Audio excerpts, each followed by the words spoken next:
I could go on about how the tools took a long time to get used to, or how the search engine needs a few major changes, but is that really dreams or just what underpins the experience?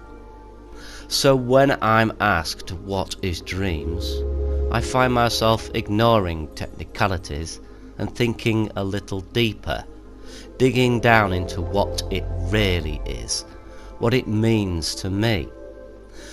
I remember when I was a kid, cars lined up in a traffic jam on the living room rug, a battery operated Dalek tapping constantly at the skating board, a press of a button on an Aston Martin shooting a tiny plastic man through its open roof, while my feet were shoved snugly into the toe end of my dad's slippers.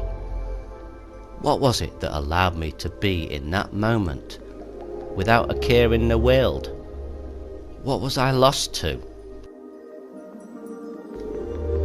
Like everything in life, only loss makes you appreciate the true value of something, and there is no better place to remind you of this than school.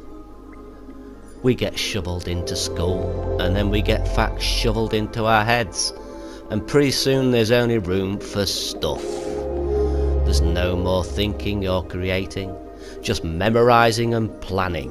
One day, my son, you could be something. The insinuation being that before you had stuff shoveled into your head, you were nothing. And just like that, the teacher washed away our childhood, as they would wash away the chalk from a blackboard with a damp cloth. So, having memorised all that stuff and ticked all the right boxes, we are shown the door and flee happily from the sound of the final bell. With one last glance over our shoulder to check we haven't left something behind, we march onward.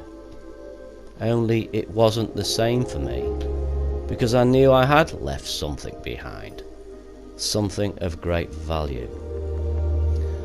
I believe that sense of loss is in all of us, and each one of us learns to replace it with one thing or another.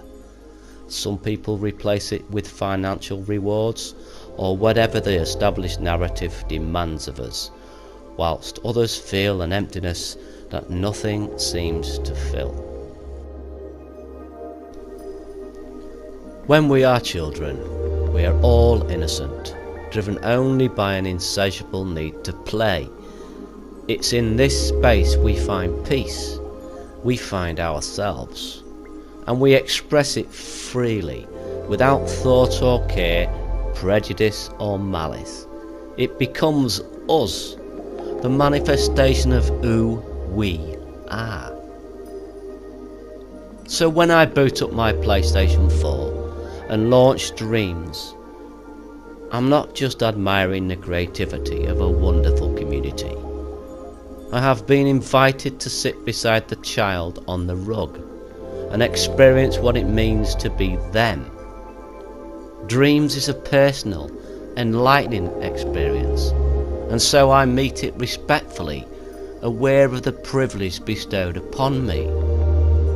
That is what Dreams means to me, and that is why it says "Release your inner child" in my YouTube banner art. Don't be afraid to do that.